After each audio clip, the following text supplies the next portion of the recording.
it's worth just quickly recapping what was said in the 12th and the 13th. The first half of the verse, he speaks about the yajna, the concept of nourishing the gods. One who nourishes the gods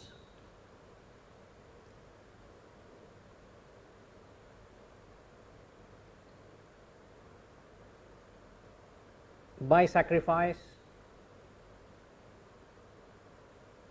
will gain the desired enjoyments. I am not going to get into that.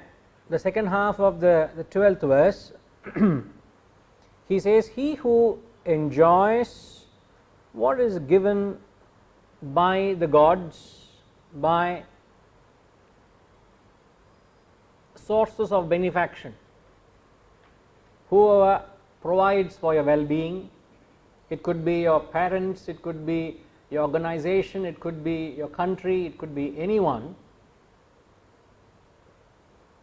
He who enjoys what is given by them without offering to them is verily a thief. Tairdattana pradayabhya yo bhunkte stena eva saha.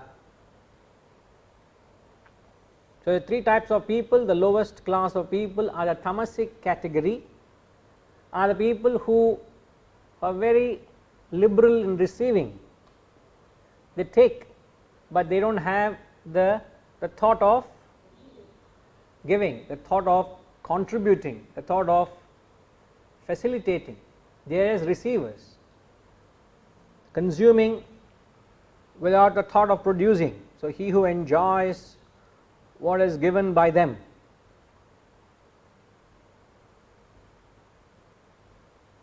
as I have said, the darkest hour of one's life is to when you want to earn something, when you want to earn money without working for it.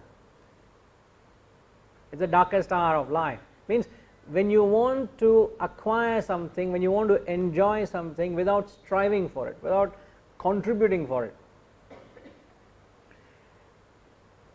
And can anyone think an example which is magnifying that wrong ideology?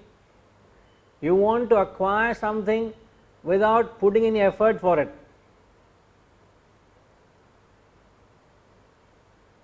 Tamasic category. Tamas is the lowest category of people who, he is talking in the three types of people who approach wealth. The lowest type people who get it without putting an effort. Think of an example. How is that they get that easy money?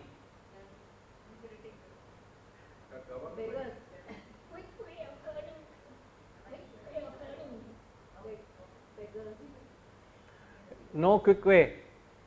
Morning 7 o'clock you hit the road, they are already there with the business. You may come back from work late in the evening, 7 o'clock, they are still there in the business. 12, 14 hours they are on the streets begging with pollution and dust and filth. It is not easy job. What makes you believe it is easy? They are working.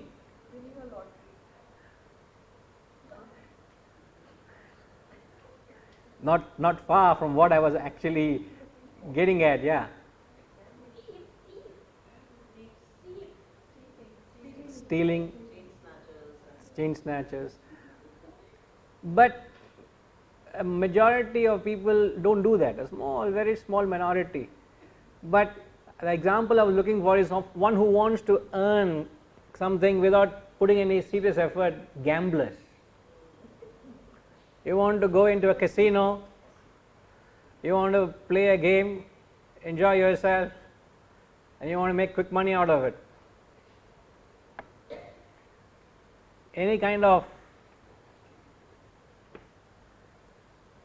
what is the thought behind it? Just want to get something quickly, easy money. Sorry?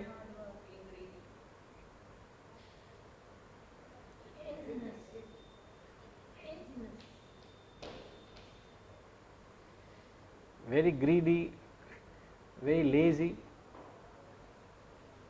but there's nothing, something is not right about it.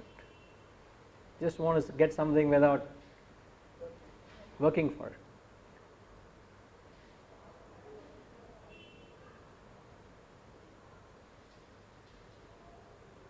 And the 13th verse, he says, the rajasic type of people are the sinners.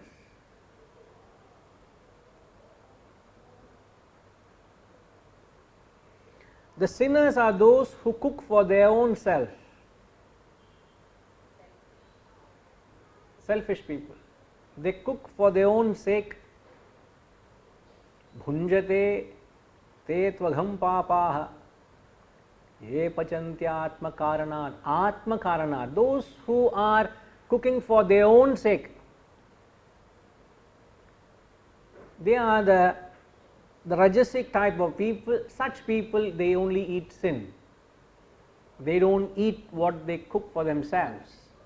So what is lacking in them is that spirit of sharing, a spirit of parting, sacrifice.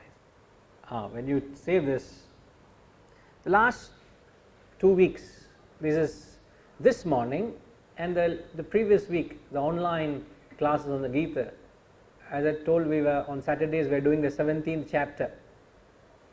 The 17th chapter talks about the yajna, dana, tapa. Yajna is sacrifice, tapa is austerity, dana is gift. Yajna, dana, tapa. Can you increase the volume? Is it okay for you all? Okay, right, okay.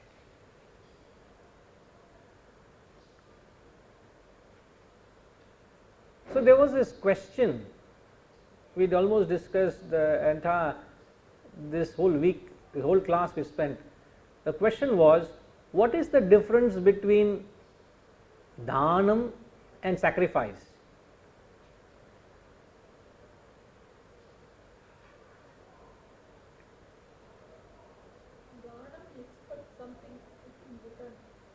No.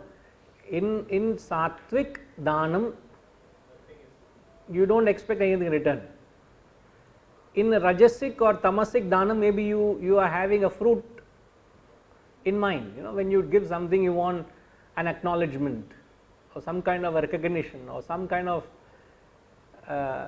thanksgiving. You know, you expect that.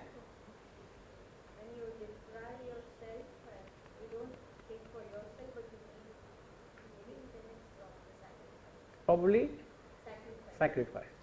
So you're right, the difference is gift is given when you find yourself. Okay, when would you give a gift to someone? Giving gift is what? When would you dhanam, when you do dhanam? See, everybody who has doesn't necessarily end up doing dhanam, isn't it? Because as she said, what restricts us from doing dhanam is greed. There is no end to that greed. So one's human life is not sufficient to satisfy greed. So you may carry on your whole life trying to satisfy that greed. But when would you start doing dhanam?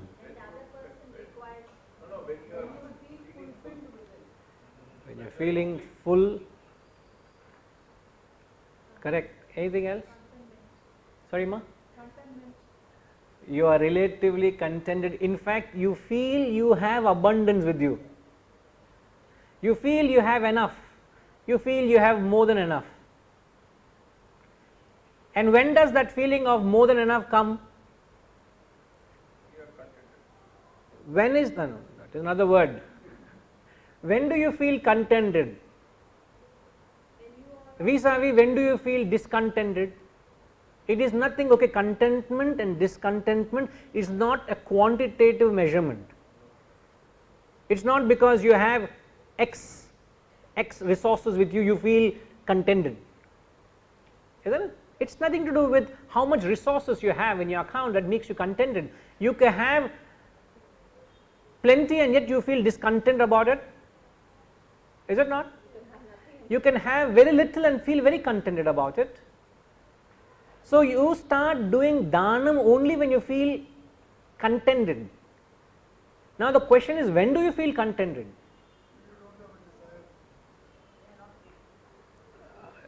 It's like saying, when do you become rich? When you are not poor. அந்த மாதிரி answer அது. When are you poor? When you are not rich. That is the kind of answer. You are just giving me the mirror image of it, but that is not the answer, sir. The question is, when do you feel contented?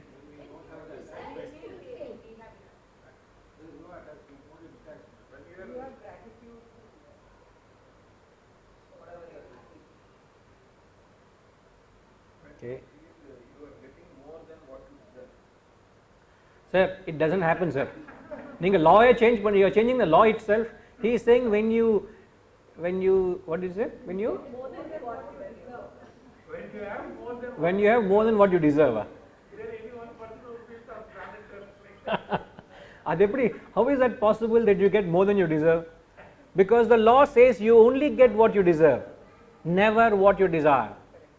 The law of life is you get what you deserve, never what you desire.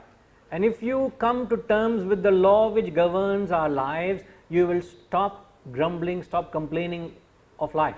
You will accept whatever has come is because I deserve it, and I have not got it because I don't deserve it.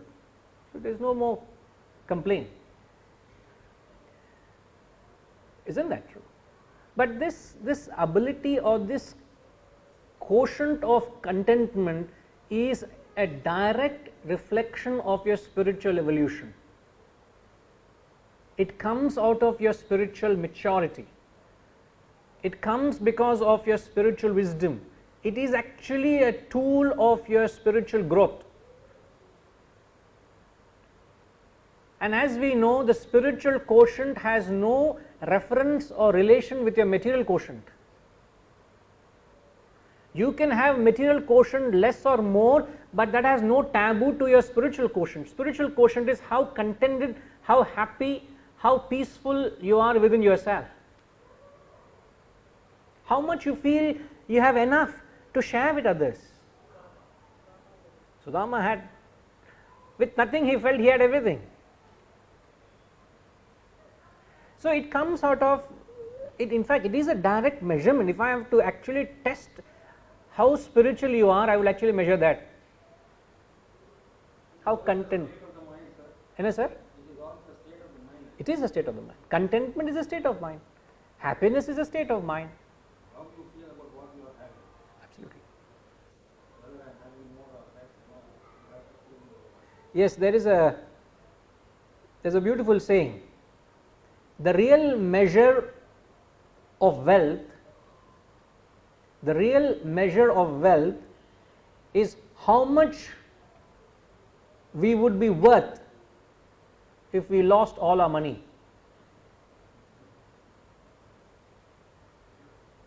The real measure of wealth is how much we would be worth if we had lost all our money. And the way things are going, there is no guarantee. No guarantee. Don't be worried.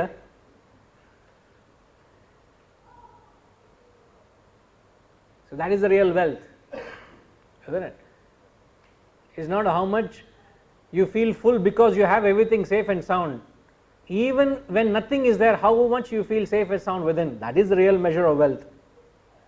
How contented you are, even you don't have a secure job, you don't have a provided income, you don't have anything going your way, but still how contented are you?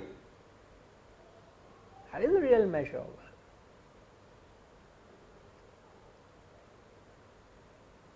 Most of the people who feel that sense of contentment or happiness is dependent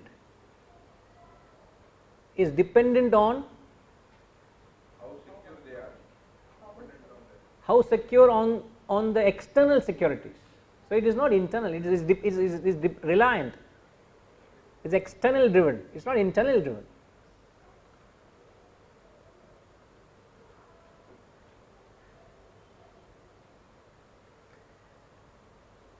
Now what I was getting at is, the question is, what is the difference between dhanam and yajna, sacrifice?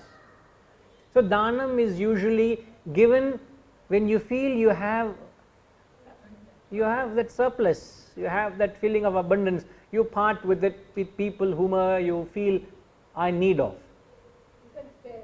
You can spare. You have 3 rain jackets lying in the house, and I was taking this example this morning as well. Every morning you have been seeing your newspaper boy gets literally drenched in delivering the newspaper to you on time, and 3 rain jackets are lying in the house, you hardly wear them, pretty good condition. You feel sorry for that chap when you say, hey wait man, I have a raincoat jacket, it may not be your size but I think it will serve the purpose for you. He is so happy that he has got a rain jacket first thing in the morning. He doesn't need to get wet, doesn't need to get drenched. He is just putting a plastic cover over his head and delivering newspapers. Can you say you have done any sacrifice? No, not really a sacrifice. You are just given something which is lying there, you can afford to part with it, you have parted with it. There is a feeling of identification, that is dhanam. Sacrifice is you deprive yourself. Let us say you only had 1 jacket and you say, I think you need it more than me. You find a reason to part with it, that is sacrifice. So the entire 17th chapter analyzes yajna, dana, tapa. He says this is the roadmap, this is the life of sat. Sat means reality. One who leads a life of practicing yajna, dana, tapa in his life, he is well on his way to enlightenment. And when this question arose, the question was, how do I know when do I practice dhanam, when do I practice sacrifice? I have defined sacrifice and dhanam. Now the question asked is, when do I know I should practice dhanam, or when should I go to the extent of practicing sacrifice? Please think before you jump into the answer. You understand the question? Somebody comes in need of help to me. Should I perform merely dhanam or should I perform sacrifice? Quickly you are answering. Thinking, you need to think 10 times before you say something. Maybe you are right, but on what basis? That is the question. So the person needs. We have to evaluate the requirement, and then really it's deserving and urgency of nature is there to work with sacrifice. The person comes and seeks a very deserving case and they need it immediately, urgently, and the need is the immediate and the deserving. Where do you draw the line, you say? Where do you draw the line between just giving dhanam or just going to the level of sacrifice? Where do you draw the line? So you are saying it is based on case to case. Is that what saying? If the person is deserving, you may go to the level of sacrifice.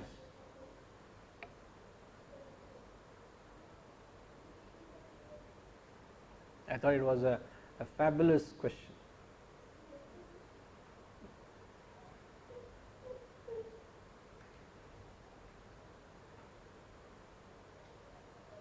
They are so sweet, they are closing the door also for us. Well trained kids. They are playing in the spirit of yajna. Correctly, yeah. They are not playing and disturbing others. Class is going on, I will play, but they should not be disturbed. Sacrificing, not just dhanam. So one of the points we mentioned, little out of context, but since you mentioned the word sacrifice, I just got into it. What is the deciding factor whether would you do dhanam or sacrifice is whether it is your obligatory duty.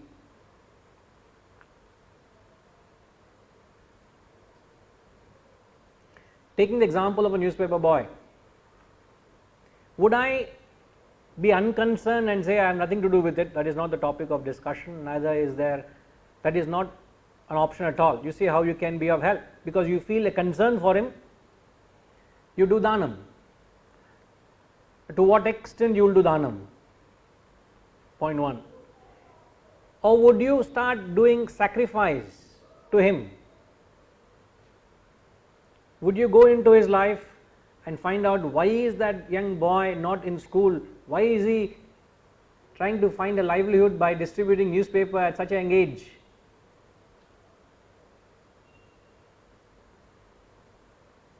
Does it augur for me to get into that kind of a mode to do sacrifice, which means I need to devote more time, more energy, more resources to uplift him from where he is?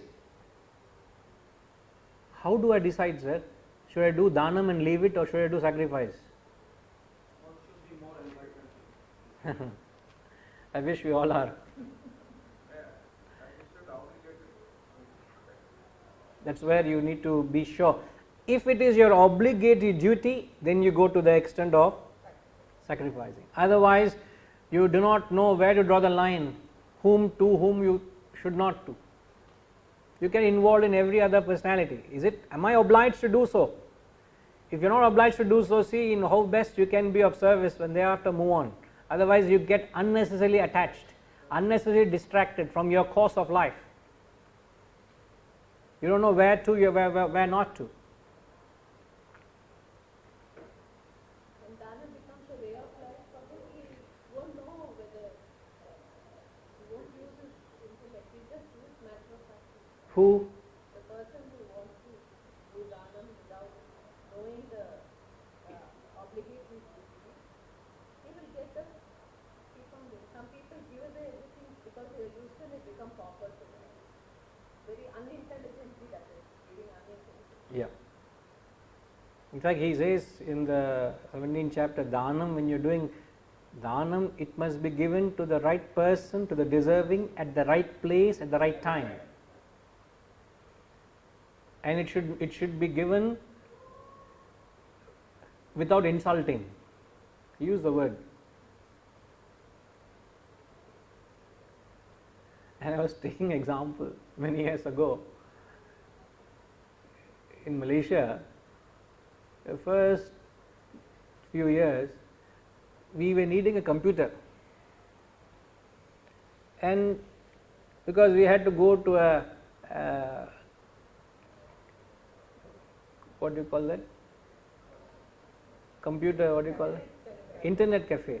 So you had to go, it was a good 15-20 minutes walk to go and get done, and every day check the mail, whatever. It was very difficult. So I told a few people, sir, can you arrange a computer? No sooner a favorable response came, sir, yes, computer will have a spare computer, it will be sent. I said, very pleased to hear that. And she knows that you can't put a computer on a dining table or on the floor, it needs a computer table. No? So I remember I went and bought a decent computer table. I went and bought. It all came in a card box and start fixing up. I set it up, and she was saying, "Why are you rushing and buying a computer table and all?" You know. I remember she was not so encouraging. Wait, let it come. We'll see what is coming. But the computer table was there in the hall for 2-3 days. Computer didn't arrive.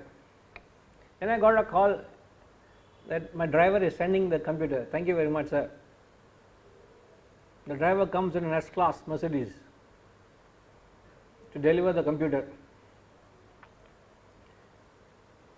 It comes in bits and pieces, and in that also the mouse was broken and the 1 or 2 wires were not there, so I had to make that complete picture of it, set it up.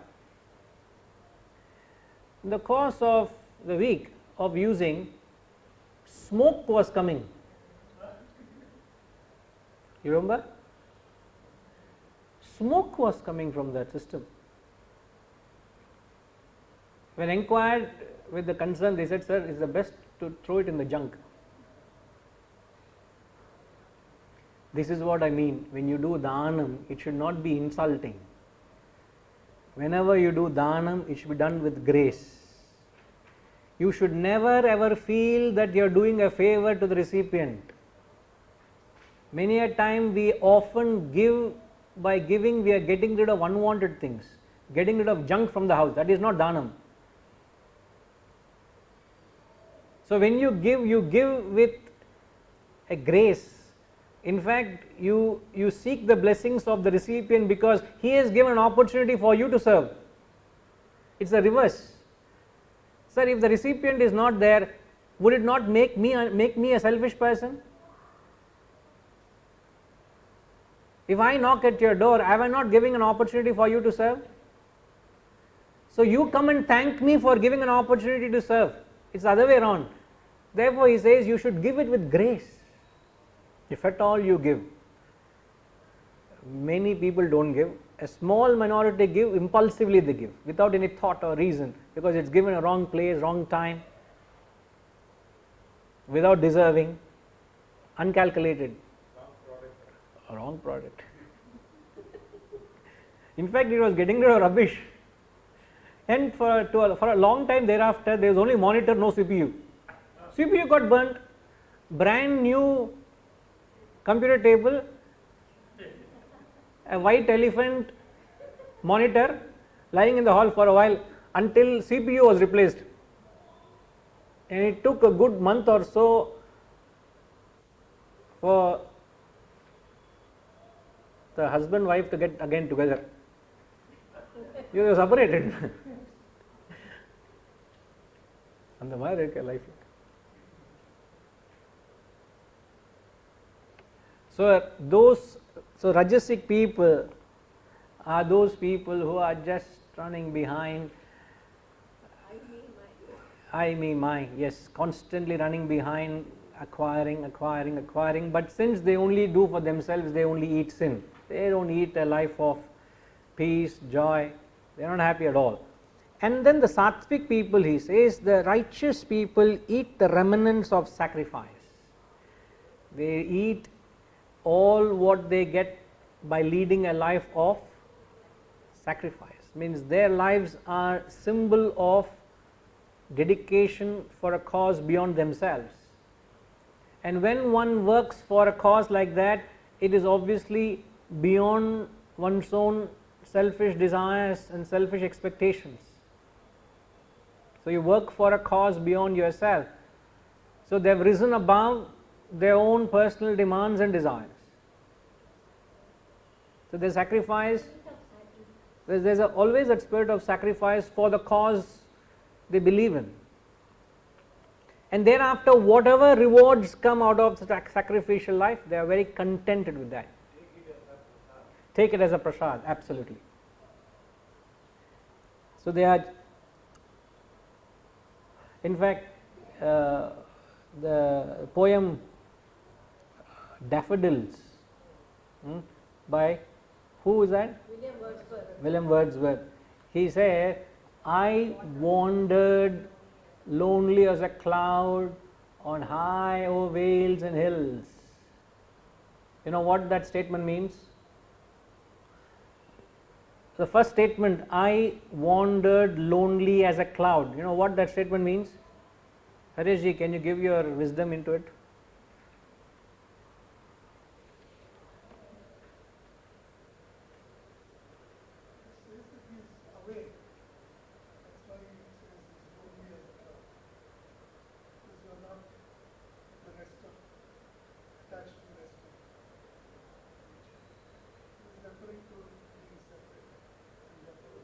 Which one separate?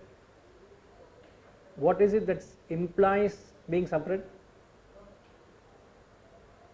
When I am wandering around, aloof from everything, connect with nature. And I am like a cloud, must be over Okay. these and down there. 40% will give you. maybe 50%. Any idea, Kamalji? The famous words of William Wordsworth, I wandered lonely as a cloud.